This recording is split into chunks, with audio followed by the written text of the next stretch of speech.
the December 13 meeting of the Urbana Free Library Board of Trustees will come to order. Let's have their roll call. Jane Lynn, Jeff Bain. Here. Here. Chris Shearer. Here. Mark Netter. Here. Michael Weissman. Here. Bill Brown. Here. Barb Jones. Here. Anna Merritt is not. Anna Merritt's on. Are there any modifications, additions, or corrections to the agenda? If not, do I hear a motion to approve? So moved. Second? Second. All in favor, say aye. Aye. We have no reason for an executive session this evening. Do we have any public comment? We see one public. Public safety says no. Shaking his head no. Okay. Presentation. Let's start off with Kathy on the tech plan. You all received a copy of the technology plan revisions in your board packet. NC Neal could not be here tonight, so I am giving the presentation for him. We reviewed some things that touch on all the highlights that he would have covered. If you have any questions, just let me know, and if I cannot answer them, NC will follow up with that. The revisions reflect fiscal year 2017 objectives that have been or are being addressed at this time. So you can go through and you will see highlighted are the things that were addressed this year. Many of the revisions this year were objectives that were needing to be investigated. For example, the cost and feasibility of us doing something, and such as electronic timesheets, which were implemented this year, and also 3D printer service for the public, which we actually had a discussion about this afternoon in our admin meeting. Some of the other revisions are objectives that were implemented, such as off-site technology instruction and online training of P's and Polaris, which has become very popular. So we're very happy to have that service. There were some areas where objectives were investigated, but to accomplish the objective was cost prohibitive at this time. So, for example, if you look in your objectives, F10 and H10, they actually share some equipment, such as equipment for audio and video production and streaming or recording library programs. They could share the cost of the equipment, but there are some additional costs. I think for the streaming, it would require some software and even, I think, a subscription service for the library to be involved in. But there are ways you see where some of the things that we discussed might be cost prohibitive. We said, well, we can do this. So, for example, with the going ahead and recording library programs, we actually have the option to rent equipment from UPTV. So there are options out there also to investigate that will help us accomplish that without the library spending money. So the technology committee, of course, now goes back to take a look at what they are going to be adding more recommendations. Right now, MC is investigating with the staff, making sure we have a tech wish list that reflects what the what ideas the staff have beyond just the tech committee's input. Next month, MC will be here. I believe he's going to be here next month. Is it January? He doesn't need to be. He doesn't need to be here? Okay. Well, there will be a tech push. The technology needs is supposed to be. Is that next month's agenda? I'm taking care of it in the budget thing. Oh, okay. Fine. Then never mind. But in the next 2 months, we will have, MC will be preparing something, a technology wish list and for the budget. Right. Okay. Can any of it go to the development officer, or isn't the kind of stuff that a donor might want to do or no? Depends what's on the wish list, so yes. Okay. I'm going to bet some of that is a yes. So I actually just had a question. I think you kind of answered it with the staging. So it looked like this was a nice update where you went through the plan, or MC, the group went through the plan and said, all right, let's look at what we had said we want to do, and here's everything we did, and here's things that we know we can't do, and then here's a bunch of things to put on the wish list. And the fact that this is going through 2018, but most of the stuff is still has maybe it's been done, can't be done, or 2017 focus. So will some of the wish list things will there be another revision of this? Maybe that's my question. Yes. Okay. There will be, I mean, as we go on, this goes through 2018. So there are things, if you look at the objectives, some of them say to be accomplished in fiscal year 18.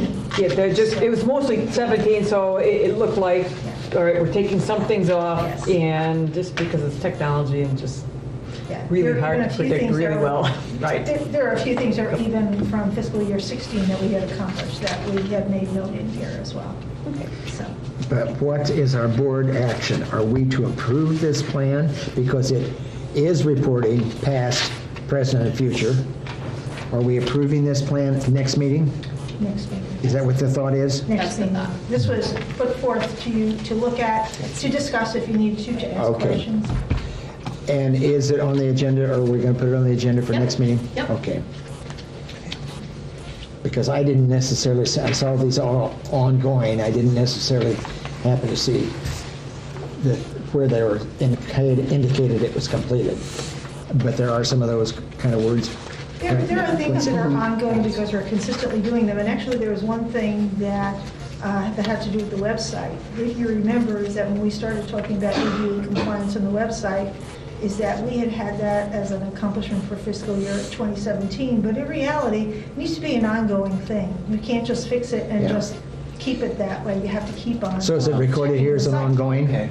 I'm sorry? Is it recorded here as an ongoing? Yes, we Okay. changed it to being completed to ongoing. If you look Okay. at it, an I, capital I, public communication, a lot of those are ongoing.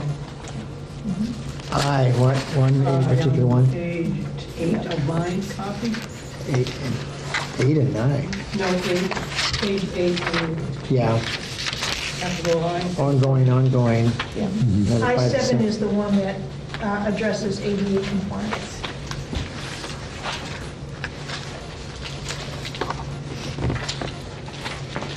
It's an ongoing, yes. Yeah. Okay, I hadn't read it that well. That was my problem. Any questions, Kathy? Thank you for that. Okay, we're going to have a takeaway session from Barbara and the director.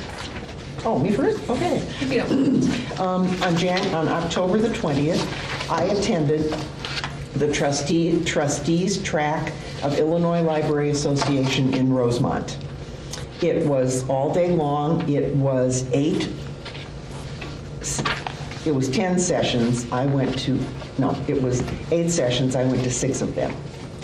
This track was open to everybody who attended ILA, but I was really impressed. This track was specifically designed for trustees. So it was, while I know a lot of people at ILA, this was a whole different set of people. These were trustees. And it was really interesting and fun. They had a brunch, they had a lunch, where I sat with some people from the south side of Chicago, a whole group, and it's just fun to exchange ideas and situations with other trustees.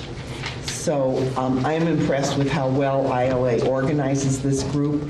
There will be legislative days throughout the state for trustees, and the one closest to us is Friday, March the 3rd in Normal at the Marriott there. So if anybody else wants to go, I am certainly going to go. So I'm happy to drive. So I mentioned the tracks. I will give you an example of, I will just name them and I won't go over each one. But the first one was, it's not all about the money, trustees as advocates. And I know, Chris, you've talked about that we should do more advocacy. I believe you mentioned that. And it was really interesting. Some of it. What's really neat is having people share what they're doing in their libraries. Then top 10 budget disasters facing your library, the do's and don'ts of construction and remodeling projects, guidance for conducting legal and effective board meetings. I was just frankly shocked at some of the stuff I heard about what happens in boards. Other places, I almost don't want to mention it. No. Oh, go ahead. Now, I'm just amazed that in several of the sessions, they said, personnel issues have to be in closed session. And that some board members actually went out and talked to the mayor about stuff without, going through channels, but anyway. Let's see, board roles and responsibilities, 10 tips for complying with FOIA. I thought that was interesting because I know some libraries in suburban Chicago were hit with a person who is unhappy with library service, and this library service is in a particular set of libraries, and he asked for a whole bunch of records to be FOIA'd, and one of the libraries actually ended up spending $25,000 to copy materials. So again, I even hate to mention it. The 360 degrees of being trustees, key components in being effective, and finally, picking new library directors and employees legally. Key word here, legal, all the time. So one of the things, I don't have enough for everybody, but you can take a look, and if somebody wants to take one, or there's 3, what does a library trustee do? That was put out by the Gail Borden District in They're good. Yeah, they are very good.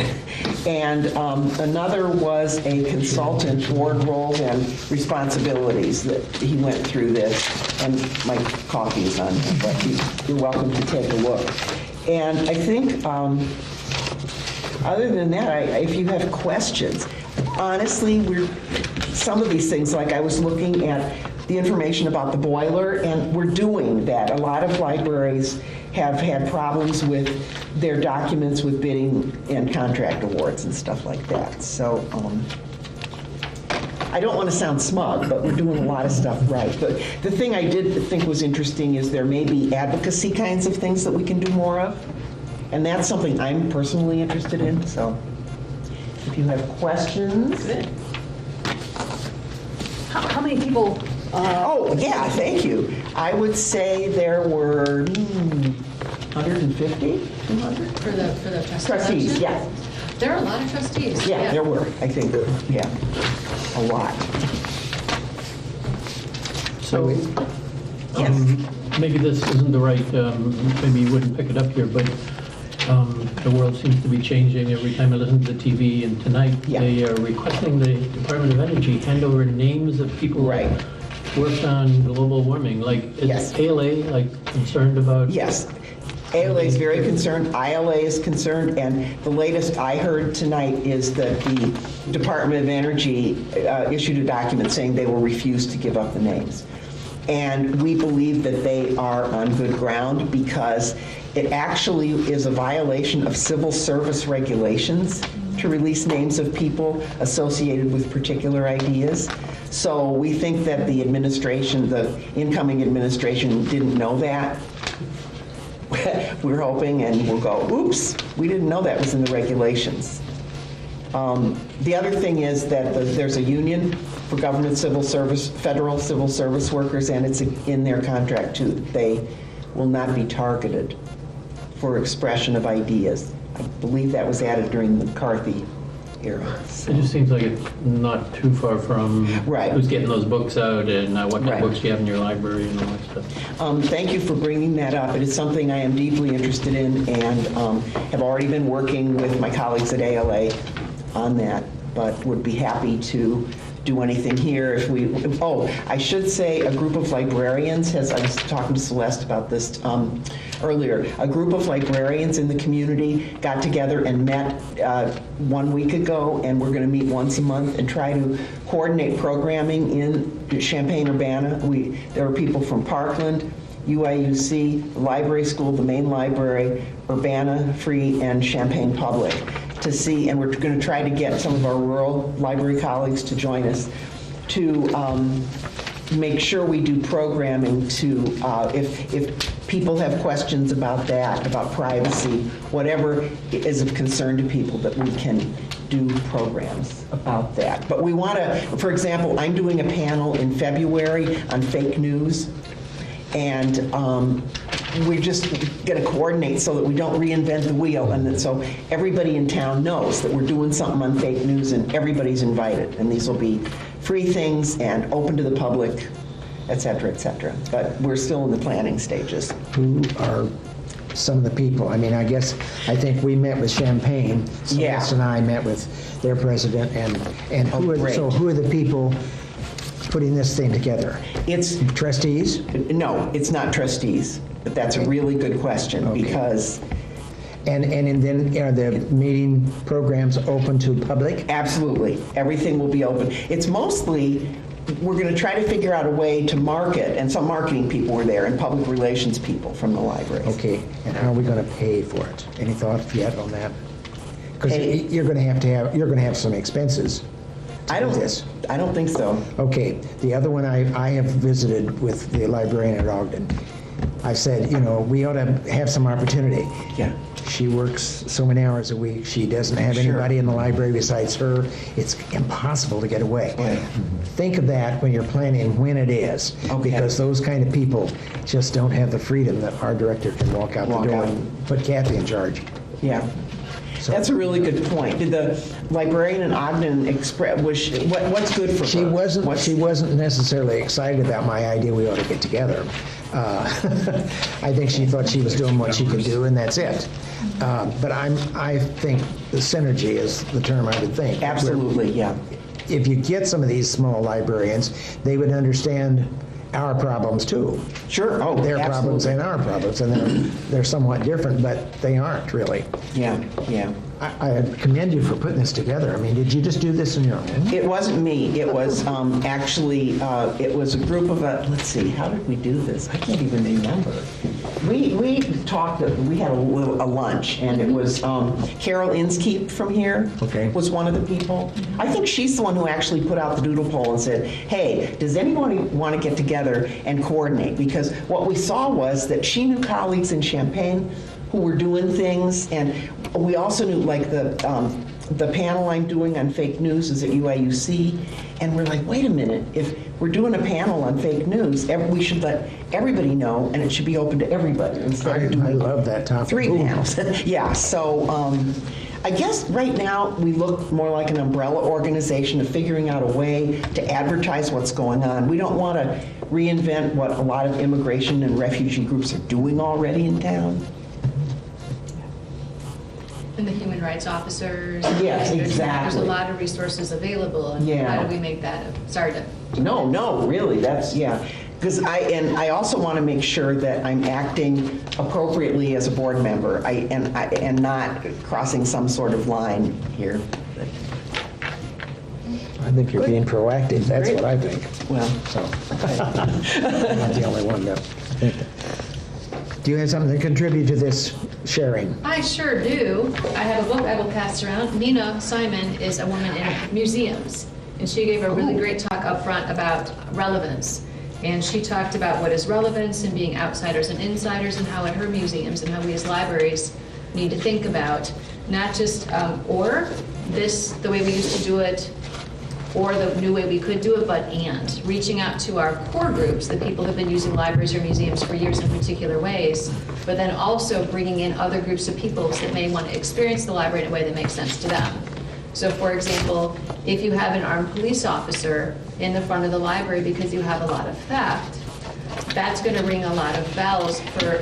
For some people, it's going to make feel really safe. Some people, it's going to make feel really unsafe. And so in doing particular things in your library or museum, you want to talk to people in communities you're trying to reach out to make sure that your sincere efforts to be welcoming actually will be perceived as welcoming. So that's something, is go out to people and see where they are and see what they think you can do for them, which is something that this library is good at doing. I was glad to hear that we do the same thing. It's not about or, it's about and go to where people are and get to know them and let them get to know you and see how together the library can be relevant. And again, for the people that feel like in a library, for example, it's not silent on all floors all the time. Some people do feel that as a loss, and they grieve that, and you want to respect that, while also saying why it's beneficial to have places where children can be louder and experience the library in a way that's hands-on experiential learning, or moms and dads reading out loud to them, or whatever the case is. So being aware of all your different audiences and trying to respond to all the different groups. And again, acknowledge when people feel a loss, because things have changed and they're going to keep changing. So that's one of course, the themes that you're going to hear at a conference of any sort these days, is that things are changing. And so how do you respond to change? One thing is, how do you keep ahead of the changes? there was a session on trends. How do you look for trends? And the LaGrange Public Library and Skokie Public Library talked about horizon scanning and how you don't just look in your field, of course, but that you look to other related fields. So what's happening at Amazon and how they're providing service, of course, matters to us in libraries, as well as how they're providing service at Panera. When you walk in and you can use a tablet to place your order to pick up things, or you can place holds on your order before you even get there. So looking at the world and seeing how different things are relevant to libraries, but it's a lot of work to keep up on the whole world and what trends seem to be relevant, and not just flash in the pan, but trends that have staying power. So they talked about the American Libraries Association Center for the Future of Libraries, and they have a box of different trends that you can look by topic and see different articles, but there's also a nice newsletter I forwarded a couple times to board members that they take every other week or so. They put out, here are things in the news that seem relevant to know about, finger on the pulse kinds of things. So that was really, informational and helpful. Again, we look at those kinds of things, so it's confirmation that we're on the right path as we look to be responsive. These are different ways to be responsive and think ahead. We talked, I went to a session where they talked about failure. So of course, not seeing failure is a bad thing, but seeing failure is part of a process. When you're taking a risk and trying something new, one of the outcomes could be that it doesn't go the way you planned. Well, we plan for that here. We expect things won't necessarily go the way we planned, and we have different potential outcomes and how to move ahead with that. And we try to support staff and make them feel comfortable that when you're trying something new and it doesn't go how you planned, then you do the next thing. And they talk about that as the design thinking, looking at design thinking. You do your research up front, you start on a particular direction, you move that way, and then you stop and you pause and you evaluate and you recalibrate, and then you move off again, so that you can get closer and closer to where it is you want to be by being responsive and making changes, the fast prototyping kind of mindset. So I went to different sessions that talked about those kinds of things, as well as some of the legal things, like social media, for example. When people post on our Facebook page or when they retweet back to us, it's part of the library's written record that the State Records Act has us keep. So there are different rules. If you, let's say, someone is tweeting nasty things that are things you would obscene. Let's say there's obscenity. Yeah. You want to be able to remove that, or you want to block someone because they're spamming you and just trying to sell their tennis shoes, whatever the case is. As a library, you don't just take that stuff off. You want to make sure you're following state law, and you also want to have a policy saying, in these cases, the library reserves the right to pull down posts for particular reasons. But if they say, I think Celeste Choate stinks, that's a different kind of thing, and that's the kind of thing that you might just leave up there. But if Celeste Choate's trying to sell her tennis shoes, like I said, that might be something that you pull. So that's something that not this minute, but soon we will be taking a look at a policy perhaps, so that the board can say, in these particular cases, we might have staff pull these things down, and in all other cases, we would let it ride because we would do that. So we will consider those kinds of things. I mean, same things with people. There's lots of issues about staff and social media. If staff are posting things, is it free speech? Is it protected, or when is it not? And so there's a lot of legal discussion about that. So most of what was relevant to us was more about with the public, but our public is great to us. We don't really have those concerns either. Were you Yes. attending sessions primarily for directors? I attended sessions that a lot of different people went to. They were a lot of popular things. So looking at some of the bigger picture issues, I went to one on compensation studies, and I think a lot of those people were directors or HR managers, looking at how one would do a compensation study and what our resources are. So, Whereas Barbie, you attended trustees. Yeah, it was a whole track. They organized the booklet according to track. They had one for trustees, one for youth and adult services, et cetera, reference and readers advisory. And you could do that, but you could go back and forth. You weren't stuck in one track. I could have gone to some other stuff, but since this is new for me, I went to all trustees things. it was a good conference. It was really good. Oh my God. Put March 3 on your calendar and think about it. Last Yeah. year we had, did you go? No. Larry went. You and I and Barry? Larry. Larry. Yeah. Yeah, And okay. Jeff. Great. And Jeff, yeah. Great. The worst part about it is that politicians come to be seen and spout off and leave, and they're the ones that need to hear all this. But it is a session for libraries in this area. Bloomington's the closest one that we have, but put that on your calendar, March 3. We ought to have 4 more, or same 4 and plus some.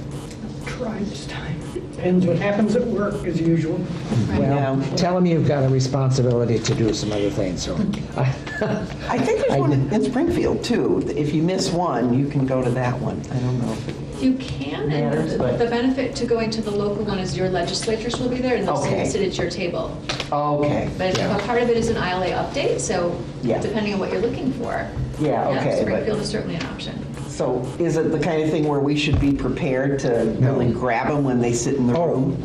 Yes. Since they Yeah, come and go? if you had a particular, yeah. So maybe if we had something to give them or something to say, like, And Senator Bennett actually did come and was there the whole time. Others were. And Scott had served on our board, so it really wasn't hard to Okay, visit yeah, with him. yeah, good. But it was those that, like I say, came in, blew off, and blew out, that you really weren't able to corner and say anything to them. And there are some of those. oh, yeah. Okay, thank you for your reports very much. Thank you for sponsoring me. She's jumped in like she knows what she's doing. Some days, Chris, some days. Okay, for action items, the board meeting of minutes of November 8, and I do have a question about that. You've reported the health insurance through Blue Cross for staff. Is Carl accepting Blue Cross? I thought they did not. Carl's specialists accept Blue Cross. The primary care physicians accept Christie. Correct, Becky? Correct. The primary care are not In network. in network. You can still go to Carl doctors, but they would be out of network, and so people make that choice, whether to stay with their doctor out of network or whether to go to a new doctor. Some people Carl's- already were at Christie also. Is the out-of-network partially paid, but just not at the same percent? Correct. Carl's doctors are not in the network though, right? So you could go to the Carl doctor still, but pay out of network costs. Yes. The primary. Not for the specialists, though. I'm sorry, the specialists are all in network. But a regular kind of thing. I mean, and that's what we're giving our staff a choice of? Is that what you're saying? The city has given us a choice. That is the deal that was negotiated by the Choice. city, a team of people, and it was significantly less expensive. That less expensive is not always the best for the patient. Well, Yeah. a lot of people, when surveyed, go to Christie. Someone was going to be disenfranchised as far as who got what, given the different plans that were available to us. Okay, as long as staff know. That's- Oh, yes, That's the important part. Yeah. multiple meetings. Okay, board meeting minutes, the payroll for November 10, bills for November 16th, payroll for November 25, bills for November 30th, and payroll for December 9th. Do I have a motion to approve? So moved. Is there a second? Second. All those in favor, please say aye. Aye. Opposed, same sign. Action item, vacation and leave policy. Basically, it is, the reason we are not even giving it a month to think about it, there's not that much to, we define the paid sick leave near relative years. Near relative, I think, that's what we're doing. And that's about What's it. in your relative? An in-law, So near relatives are, sorry, Mandy. okay, go ahead. Yeah. Near relatives are defined on the first page, 1, 2, 3, 4 paragraphs down. It's broader than the Family Medical Leave Act, so it includes a spouse or any person bearing the same relationship as a spouse, parent, step-parent, sibling, child, stepchild, grandchild, grandparent, mother and father-in-law, daughter-in-law, son-in-law, or any person with whom the employee has a relationship in loco parentis. The part that we're changing is this new Employee Leave Act uses specific language, illness, injury, or medical appointment. And our policy was more restrictive. It talked about near relatives with serious medical conditions and then medical appointments, but it didn't say specifically illness, injury, and medical appointments. So we thought it would be hopefully straightforward to remove the language that was a little bit restrictive, replace it with this, which was the intent anyways, and that is the change we're looking to make. So that's really the only change. Yeah, and then there was a typo, but yes. Yeah. So do I have a motion to approve the vacation and leave policy? So moved. Second?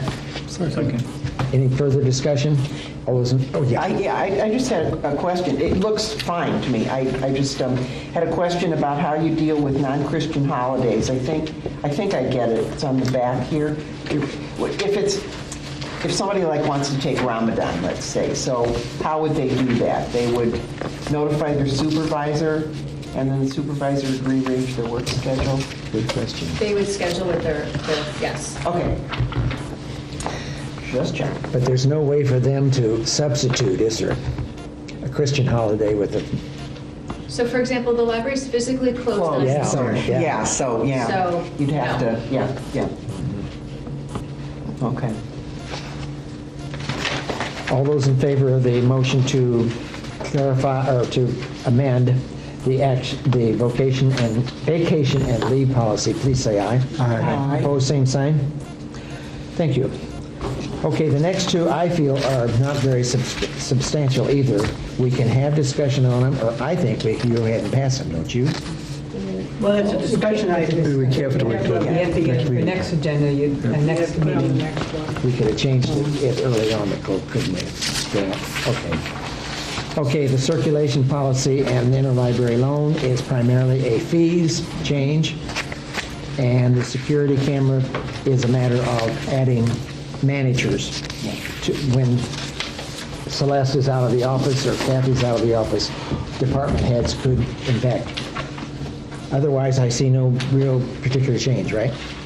Correct. The department heads we want to add managers, so that would add an extra 3 people to the pool who can either look at it themselves or ask IT staff, direct IT staff to do that. Would it make a difference as to where the request to see this material came from? If it was subpoenaed or anything like that, would it have to be the director? No, it doesn't have to be the director. Well, Okay. let me take that back. I would need to reread it and see if there's a subpoena involved, but there are particular rules laid out, and we follow these. Every time someone wants to see it, we pull these out and make sure we're doing it exactly right. But it doesn't matter who wants to see it necessarily. Well, it does. We don't give film to the general public. We work with the police, the law enforcement. So if someone says, my phone was stolen, we say, please file a police report, and they can contact us, Okay. which they do. Okay. And then we pull the footage of the time in the area. And that remains just the director, associate, and department director? And that's page 2 of 3, and it doesn't include the managers? That would be, With the knowledge of. it's under there's C, that. 5C. I see that. Yeah. Does that mean managers would be? Well, Could add more a manager to that. Yeah, I think we should. okay. I think part of this is to make it more Uniform. responsible. Right. Responsive, I'm sorry. Yeah. Get the information to the people who need it quickly. Yeah. Thank you, Barbara. Oh, you're welcome. I just want to make sure here that everybody who would be authorized to do this understands the privacy. But I'm really glad you have like Illinois state law and stuff like that, that they know Yes. when not to give it to the police. Yes. Okay, we'll vote on that for next meeting. Let's move on to the Friends, and Anna's not here. Do we have any, well, yeah, I've got a note here. The Friends Fall Sale was $3,871. Year-to-date, $18,757. No small amount of money. That's good. And the next date of the next sale is? And the next sale is March 30th. March 30th. Right. The last sale was kind of a small sale, so that's kind of the reason for not the numbers, but that's okay. Foundation. The best thing we can say in Foundation, and the director will probably have something to add, is our letter for solicitations went out right after Thanksgiving, and we to date have brought in $28,000. Now, the best part of this is the people who have talked to us and said, let me know how things are going. So there's money laying out there in the weeds, and we've just got to have the right opportunity to get it. Anything else you want to add to that? If you know of people who might be interested in donating to the foundation's annual campaign, there are a couple of particular items listed. They talked in the letter about, they sponsor the UFL Live concerts. That's about $2,500 a year. Super popular, frequently 80 people or so in and out of those concerts. And then there is the Chanute collection. One of the things we highlighted is the need for staff to process that. So this, some funds we are hoping to come back to us to help processing that and to assess what the collection is, so we can get another bigger grant.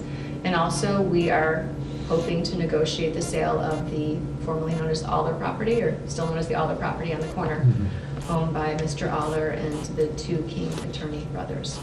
And so those are some of the things that were highlighted in the letter as to initiatives the foundation would support with the funding that is received. So if you know people you think would like to give, please reach out to them. With the help of the Rantoul or Chanutes, could that also be asked if the Friends would be interested in helping with that? Has that been a thought? They gave $7,000. But what you're having now is processing, right? Or what? For the archives? May I defer? Is that something that Friends could do or not? I mean, the friends. Help with? Physically? Maybe eventually, but I mean, my hope is to, hire, at this point, interns, with archival training. Okay. And eventually, I mean, my hope is that, I can apply for a larger grant, like a federal grant, like an NHPRC grant, process the collection, and to actually hire a professional archivist to work on this project, at least for a couple of years. I mean, it'll take a couple of years of one person full-time with assistants to actually process. Plus, if we were to water it down, if I shouldn't use that term, with volunteers, it would not probably have, you'd have to give so much time supervision that it wouldn't be worth it. It depends. I mean, like I said, we don't really know yet what kind of tasks there are. I mean, I don't know how many tasks there will be.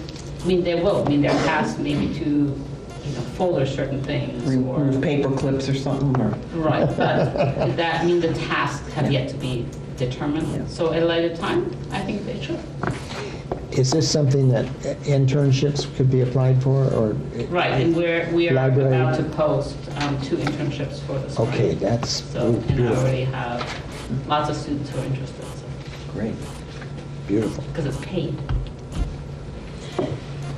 I just have a question about this, about other closed bases and whether other libraries are doing this, whether other libraries received collections like the Chanute collection, and whether there's any kind of coordination. Okay, just... No, I mean, that's a good point. We are in touch. The former curator of Chanute, Mark Hansen, is now the curator of the Museum of the Grand Prairie. Oh. So I'm in touch with him, and kind of he's a good resource and will be a good resource going forward. It seems like it would be a great resource for people studying economic impact when a base closes, if other places were doing it too. Sure. No, I mean, there's definitely, once the collection is live, so to speak, there'll be lots of ways to collaborate with other collections throughout the country. Yeah. So in the Air Force, the museum itself, and so. Some bases closed 20 years before others too. Our daughter and son-in-law live in a place in Alexandria, Virginia, Cameron Station. It was one of the first bases closed. Okay. So it's fully developed now. There's a school there. There's parks there, and I wouldn't be surprised if these kind of materials were more easily placed 20 years ago, and we may have hit a saturation point. And except of course, Chanute was unique too. Well, yeah. A lot of people went through Chanute that might not have gone through just a flight training base. Over 2 million. Plus the Tuskegee boys and all that. And Barbara, you're aware that we are the archivist for the county. Yes, Okay. I am. So that gives us more responsibility for it. Yeah, right. Okay, Jeff, do you have anything to report to us? There's no change on the budget front. And I don't know all the ins and outs of these things, but there's an organization that does academic libraries, Carly. And they had contracted with somebody to deliver books around the state. They put it out to bid. Rails, the system in the northern part of the state, won the bid for delivery of these books around the state, and then subcontracted the delivery for the southern part of the state to IHLS, to the Heartland Library System. And they developed a a cost thing and a billing system and this and that. And so since June, they've been doing that delivery for Carly, but Rails has been reluctant to pay, and they've been humming and hawing about where they deliver books and this and that. And so it's been very frustrating, and tempers have flared and whatnot. But apparently it's all calmed down now, and they've changed their delivery routes, so now we don't have to drive all the way up to Bolingbrook to pick up books and things like that. But it means that Champaign is now the hub for this interstate. So everything from the north comes to Champaign, and then Champaign sends it out to the south. And they've paid a few of their bills, and apparently we're going to sign a contract and this and that. But then in the meantime, they've decided that they need to worry about Champaign's buildings, since they've been sort of deferring maintenance, and they put a new roof on it. And at the last board meeting, when they took the old roof off, they found things they didn't expect, and it was another $30,000, and now they're trying to get an emergency meeting because apparently they've discovered more stuff. So What did they find? So roofs, why? Well, they're metal. Leaky roof. They're flat roofs, and they're these big metal sheets, and several of them were rusted. Well, as they take the stuff up, they find more and more. Anyway, so that's the big controversy, this roof in Champaign. But then just one little anecdote here. So I'm on this personnel committee that very rarely meets, and they do those kind of things like, we just want to update this policy. And all of a sudden at our last meeting, there's only like a few people on the phone, they were updating their health insurance policy and what they would pay and this and that. And one of the librarians was like, well, I think we need to talk about this. There's a new administration in town, and I don't know that we should be paying for everybody's health insurance, let alone 100% of their health insurance. We certainly don't get that paid in our little library.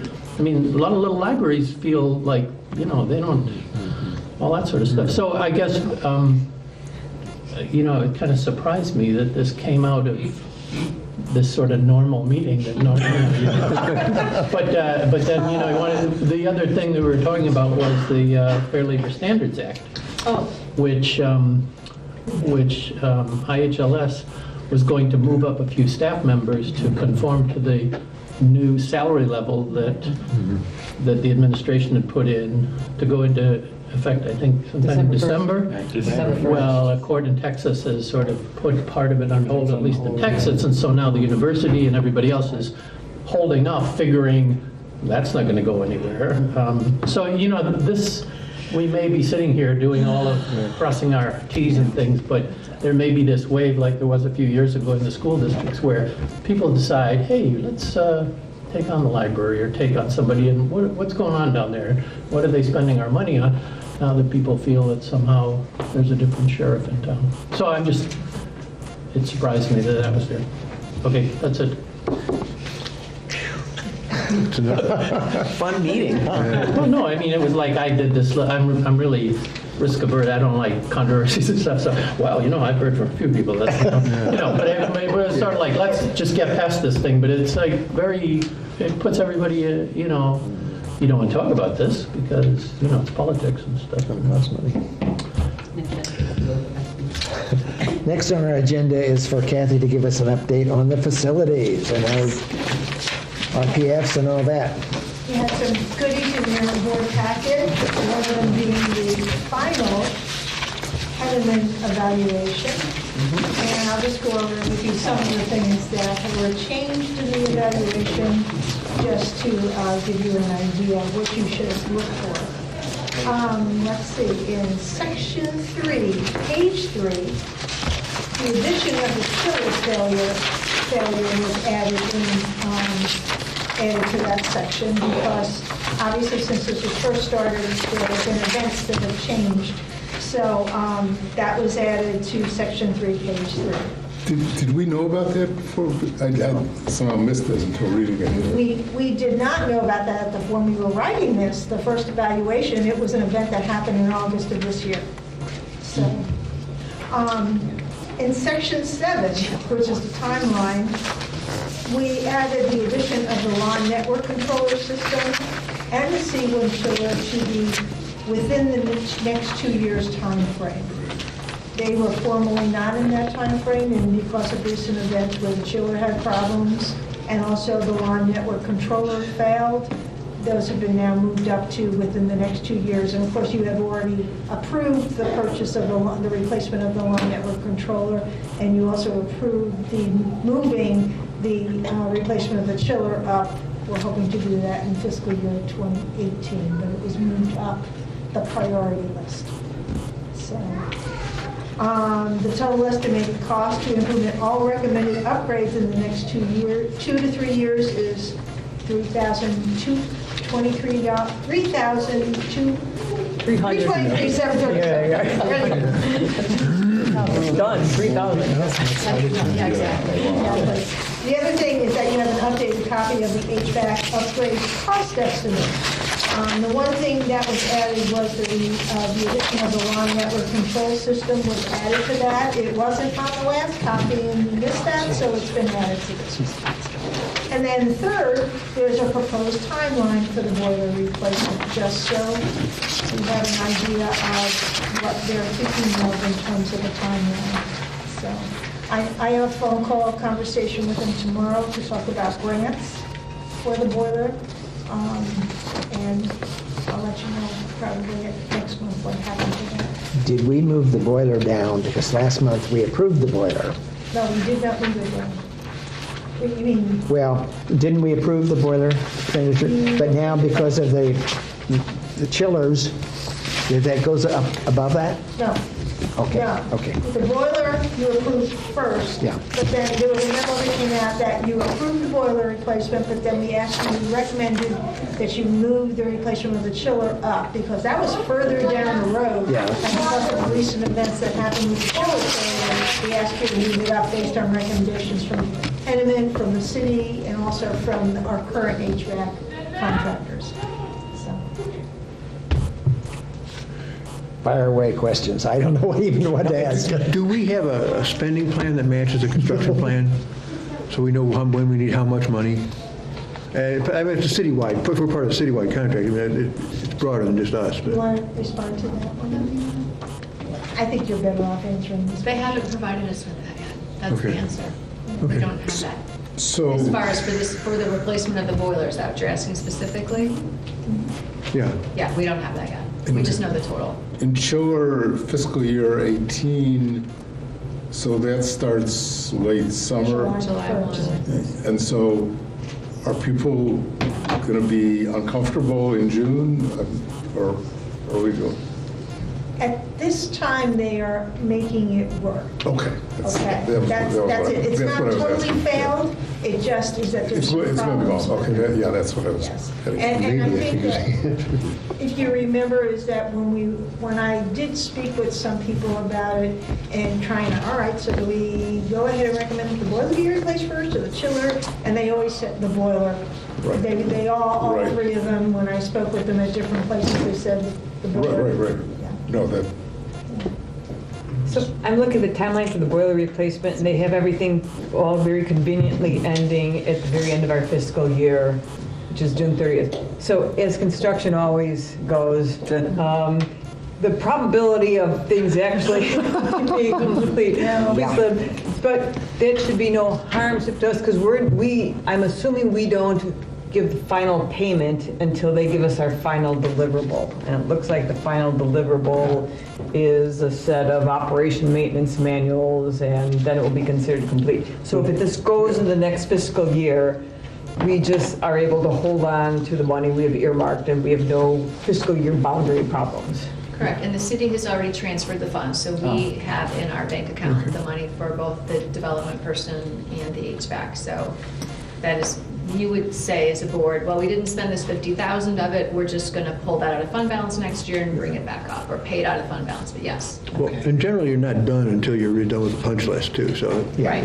And they did have punch list items in here, and you know, it's a nice timeline, but like I said, things happen. Yeah.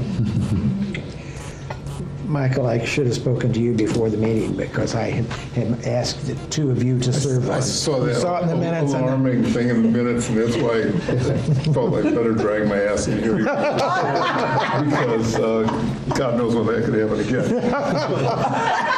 I thought you would be pleased. No, actually, this is one, Okay. I'm sort of engaged in. But It's to work with Kathy. But it's, So that's great, but it's an ominous What the precedent. mission is. It's ominous. It's very true. They can, when things go wrong here, they do go wrong. Do you have other questions to ask of Kathy at this time? I mean, it's not set in concrete, but boy, it's getting critical that we do set it. Have you got a time frame for RPFs? RFPs? They're pretty much going to take care of everything. When I talked to them, Okay. according to them, there's very little that the library will need to do. Okay. So we'll see how that goes. That's not a bad thing. That's not a bad thing. I We mean, thank for that. yeah, we're not construction managers. Yeah, and thank you for all these documents. It's really clear, the timeline and everything. I mean, it'll slip probably, but Yeah. I'm sure it will. Again, this is a sort of a daydream, but probably, given that the chiller has to be replaced soon, irrelevant to the first replacement of the chiller, but the Aller property has quite a number of square feet with nothing on it. And what everybody said, oh, you can't do geothermal. And I told people, oh, it's really expensive unless you just have a chunk of land with nothing on it. You can just start drilling holes. So there may be a It's point. about 5,000 square feet. Yeah, it's about 5,000 square feet. It may not be enough for the whole thing, but, you know, And the city is going to take ownership of a corner of it because of the MCOR project. When that comes through, they'll ADA accessibility the corners in a different way.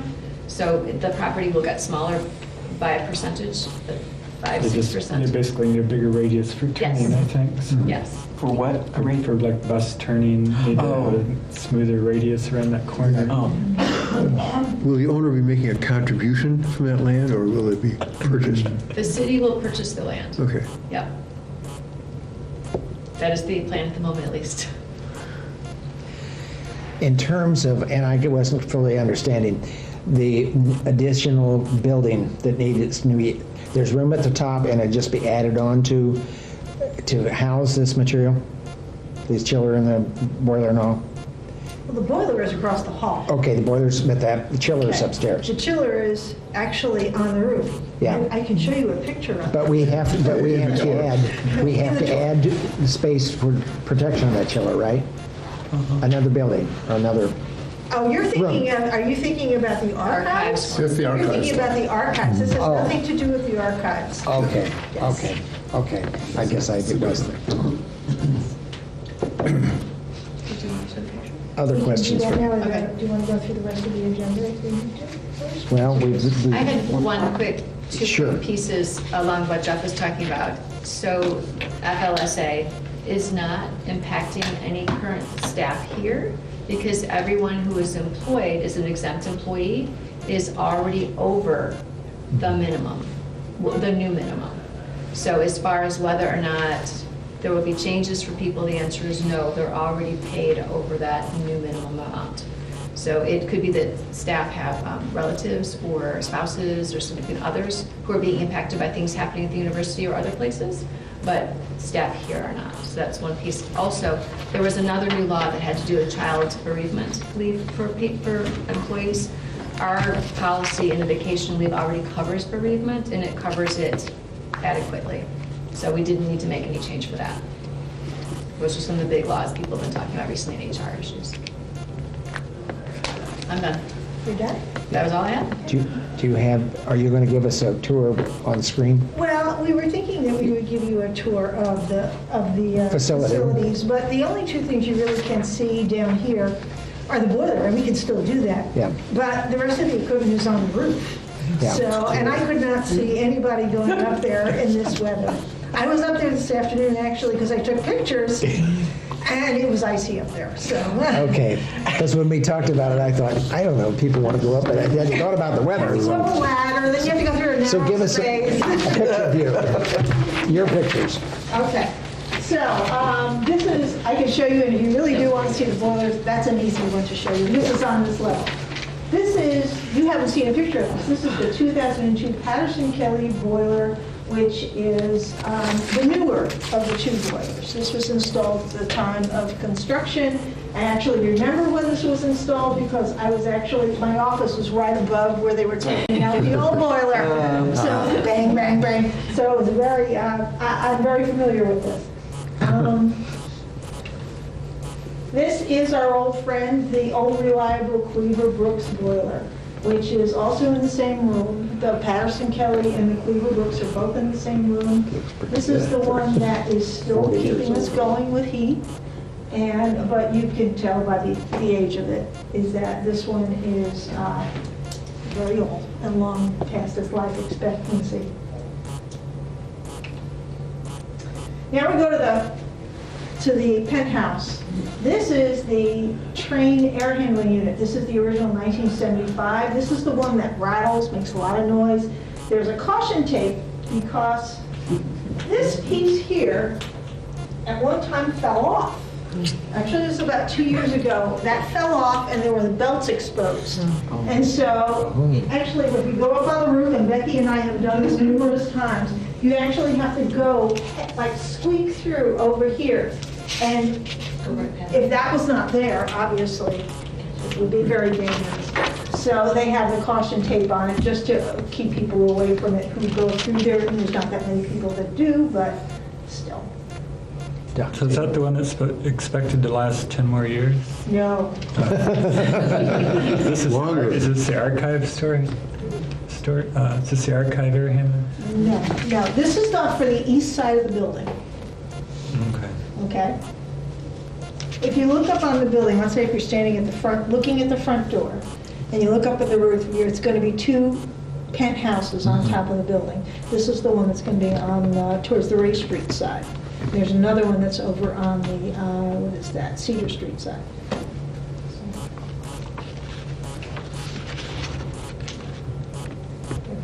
This is the 2002 York air handling unit, and this was installed when the library during the construction days.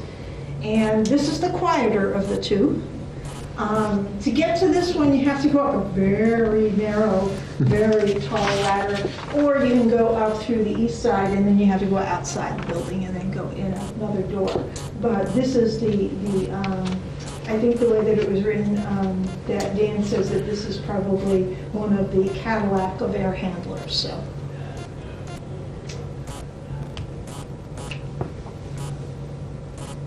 This is your chiller. And this is the one that was giving us problems this summer. So, and that is on the roof. You can see it down on the street level.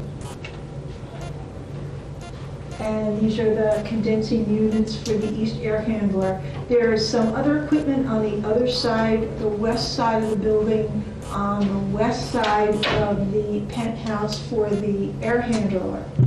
But I couldn't get there because there was, there's kind of something in the way and there was ice and I could just about peer around the corner, but I wasn't gonna take a risk and slip on the building, on the roof. So, okay. And take a picture. Sorry guys. So, and that's it. If anybody wants to go see the boiler across the hall, I'm very happy to take you over there. So. And yeah, anxious to see it. I'll pass tonight. See, I gave you the chance. Any other questions for Kathy on this whole ball of wax? If not, thank you, Kathy, very much for what you're doing and will continue to do. I have no particular report. Is there any new business to come before the board? Any unfinished business to come before the board? Kathy will be happy to show you across to the boiler. Seeing no further business, I move adjournment. I declare adjournment. Isn't that what Anna says? Done, okay. Here, I'll go.